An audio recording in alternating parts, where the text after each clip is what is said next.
Hello दोस्तों, welcome to my YouTube channel NK education. आज के सेशन के साथ आप सभी जुड़ जाइए। आज मैं आपके लिए एक और धमाकेदार लेके आ गया। हमारे सभ्यताओं के पाठ चल रहे थे, जिसमें हमने पिछले वीडियो में कालीबंगा सभ्यता कर ली थी। और कालीबंगा सभ्यता का अगर आपने वीडियो नहीं देखा है तो आप उसे देख लें। अब आज हम बात करेंगे गणेश्वर सभ्यता। जो भी 2024 तक राजस्थान एग्जाम हो या जो इंडियन लेवल की एग्जामें हुई हैं, उनमें राजस्थान की जो क्वेश्चन पूछे हैं गणेश्वर सभ्यता से, और गणेश सभ्यता जितने से क्वेश्चन पूछे उन सबका आज एनालाइज करेंगे। तो हमारा जो पहला क्वेश्चन है, तो आज का हमारा जो पहला क्वेश्चन है वह है, निम्नलिखित में से कौन मत्स्य की राजधानी थी जिसका उल्लेख महाभारत में एक राज्य के रूप में किया गया है जो जयपुर, अलवर, भरतपुर के कुछ हिस्सों तक फैला हुआ था। तो कौन सी राजधानी थी ऐसी? तो विराटनगर। कौन सी थी? विराटनगर। ऑप्शन नंबर 1 सही हो जाएगा। दूसरे नंबर का क्वेश्चन हमें कह रहा है कि रिक्तिस्तान की सभ्यता कातली नदी पर स्थित है। कातली नदी पर कौन सी सभ्यता है? गणेश्वर सभ्यता। गणेश्वर सभ्यता कहाँ पे? सिक्कर में। तथा इसे क्या कहते हैं? ताम्रयुगनी सभ्यता भी कहते हैं। अपना तीसरे नंबर का क्वेश्चन है, निम्नलिखित में से राजस्थान में ताम्रयुगनी सभ्यता का प्रारंभिक केंद्र किसे माना गया है? तो ताम्रयुगनी सभ्यता का प्रारंभिक केंद्र किसे माना गया? गणेश्वर सभ्यता को। तो हमारा ऑप्शन नंबर 2 सही हो जाएगा। अगला क्वेश्चन है हमारा,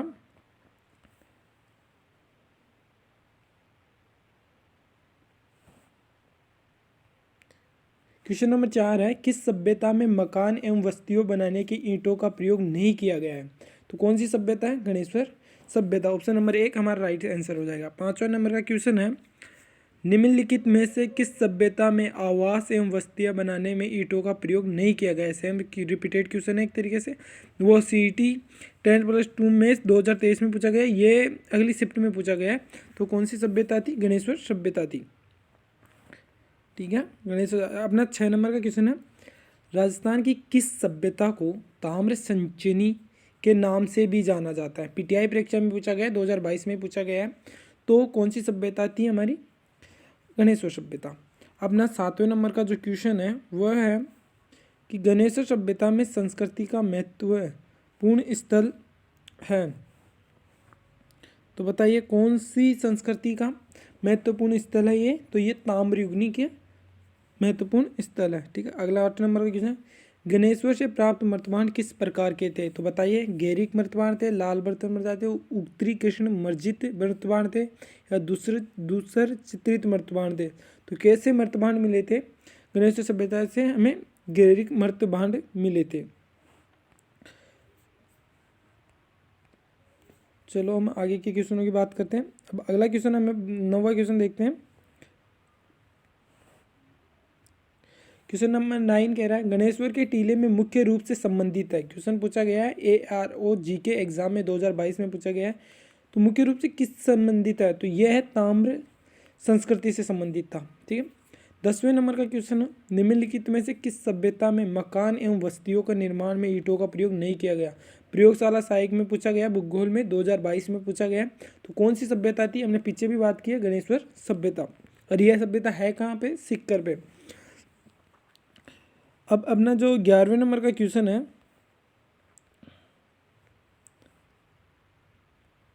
वो कह रहा है, गणेश्वर सभ्यता का उत्खनन किसके निर्देशन में किया गया था? हमने कालीबंगा सभ्यता की बात की थी, तो वहाँ पे कौन थे? अमलानंद घोष। कब की गई थी? 1952 से 53 के बीच में। अब यहाँ गणेश्वर सभ्यता की बात हो रही है, तो यहाँ कौन है? आरसी अग्रवाल। गणेश्वर सभ्यता के उत्खनन कार्य का निर्देशन किसे दिया? आरसी अग्रवाल में। अब हमारा 12वें नंबर का क्वेश्चन है, गणेश्वर सभ्यता का विकास किस नदी के किनारे हुआ था? कौन सी नदी के किनारे? कातली नदी के किनारे। और कालीबंगा सभ्यता का जो विकास हुआ था वो हुआ था गंगा नदी के किनारे। अगले नंबर का हमारा क्वेश्चन है 13वें नंबर का, प्राग ऐतिहासिक काल में प्रचुर ताम्र भंडार कहाँ मिले हैं? तो ताम्र भंडार की बात तो आ गई, तो ये कहाँ मिले? गणेश्वर सभ्यता, जो कहाँ है? सिक्कर में। अब देख लीजिए, ये आगे क्वेश्चन पूछे गए पटवारी 2011 में कि सिक्कर जिले में कातली नदी के किनारे, ये पूछा था कि किस नदी के किनारे, ये क्वेश्चन पूछा गया है हमारा। अब हम आगे बात करते हैं। अब 14 नंबर का क्वेश्चन है, गणेश्वर सभ्यता में अवशेष चिन्ह उपस्थित है। सेकंड ग्रेड में इंग्लिश में पूछा गया है। मोस्ट इंपोर्टेंट क्वेश्चन है, गणेश्वर सभ्यता में अवशेष चिन्ह उपस्थित है, तो कहाँ पर है? ये आ गया, तो ये सिक्कर के अंदर है। तो ऑप्शन नंबर 3 सही हो जाएगा। प्राचीन गणेश सभ्यता के अवशेष प्राप्त हुए हैं, तो कहाँ से हुए हैं? हमें नीम के थाने से। ठीक है, अब आगे बात करते हैं। आगे हमारी गणेश सभ्यता के क्वेश्चन यहाँ पे ख़त्म होते हैं। लगभग 15 क्वेश्चन थे।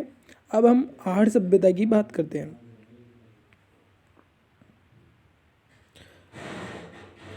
तो जो आहड़ सभ्यता थी उसके क्वेश्चन नंबर फर्स्ट देखते हैं, जो हमारी आगामी एग्जाम आ रहा है। अगर आपको वीडियो पसंद आ रहा है तो आप लाइक, सब्सक्राइब एंड शेयर कीजिए। और अगर नए यूट्यूब चैनल पे नए कोई जुड़े हुए आप, तो आप हमारे यूट्यूब चैनल को सब्सक्राइब कीजिए, ताकि आगामी ऐसी सभ्यताओं से रिलेटेड या राजस्थान आर्ट एंड कल्चर से रिलेटेड वीडियो आती रहेगी। यह हमारी वीडियो लगभग 1 से 1 बजे अपलोड करता हूँ मैं रोज़, तो आप रोज़ देखा करें। तो अगला क्वेश्चन है हमारा आहड़ सभ्यता से रिलेटेड है। आहड़ को किस संस्कृति का प्रमुख केंद्र माना गया है? तो कौन सी संस्कृति प्रमुख केंद्र माना जाता है? तो इस सेकंड ग्रेड टीचर में पूछा गया, लाल और वर्तमान के लिए माना जाता है। अगला सेकंड नंबर क्वेश्चन है, आहड़ की खुदाई के बाद एक 4000 साल पुरानी ताम्रयुगीन संस्कृति की खोज की गई थी, जिसे रिक्त स्थान के नाम से जाना जाता है। तो धूलकोट क्या होते हैं? रेत के टीले। हमारा तीसरे नंबर का क्वेश्चन है, ये आहड़ में ताम्रवती नाम से भी जाना जाता है, क्योंकि आहड़ को ताम्रवती नाम से क्यों जाना जाता है? क्योंकि पहला ऑप्शन दे रखा है, बड़ी संख्या में तांबे के औजार और उपकरण मिले, घर बनाने के लिए धूप की पक्की ईंटें उपयोग में ली जाती है, जली हुई ईंट का निर्माण हुआ। तो अब यहाँ से इस क्वेश्चन को ऐसे सॉल्व कीजिए, तो ताम्रवती नाम से जाना जाता है, यानी तांबे के भंडार मिले होंगे। तो फर्स्ट एक क्वेश्चन नंबर फर्स्ट सही है। हमने अगले क्वेश्चन की बात करी, क्वेश्चन नंबर 4 की।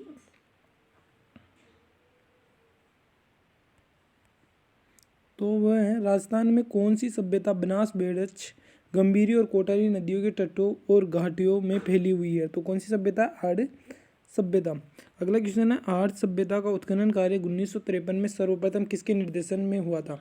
तो आप मुझे ये बताएं, कालीबंगा सभ्यता की किसके निर्देशन में हुआ था? 1952 में हुआ था, अमलानंद घोष के में। वहीं हमने अभी भी गणेश्वर सभ्यता पढ़ी, तो गणेश्वर सभ्यता की जो खोज की थी वो किसने की थी? वो की थी आशी अग्रवाल ने, लगभग 1977 के समथिंग की थी। ठीक है, तो इसमें कौन आएगा? अक्षयकीर्ति व्यास।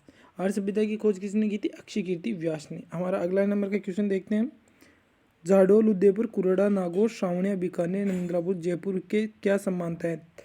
तो इसमें ऑप्शन नंबर 1 सही होगा, यानी कि ताम्र उपकरणों के भंडार। हम अगले क्वेश्चन की ओर बढ़ते हैं, क्वेश्चन नंबर 7।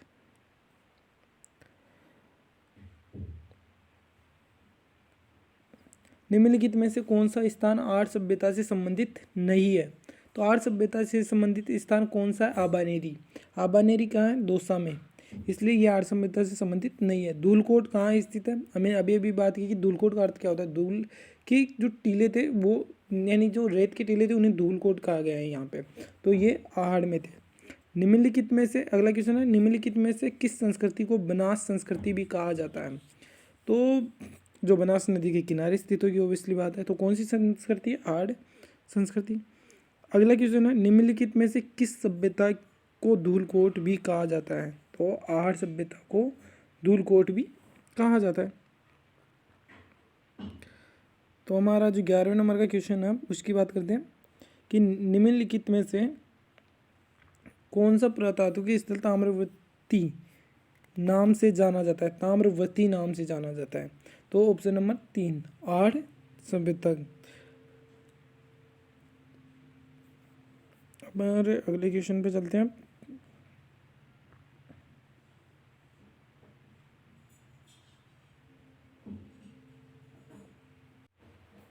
तो यहाँ पे हमारे आहड़ सभ्यता के क्वेश्चन खत्म होते हैं। तो आप ये माने कि मैंने लगभग क्वेश्चन करवाए आज गणेश्वर सभ्यता और उसके करवाएं।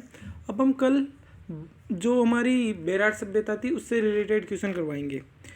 तो आपको अगर वीडियो पसंद आया तो लाइक, शेयर एंड सब्सक्राइब कीजिए। अगर आप नए चैनल पे हो तो चैनल को सब्सक्राइब कीजिए, ताकि आपके पास हमारे जो भी रिलेटेड वीडियो है उनका नोटिफिकेशन आता रहे।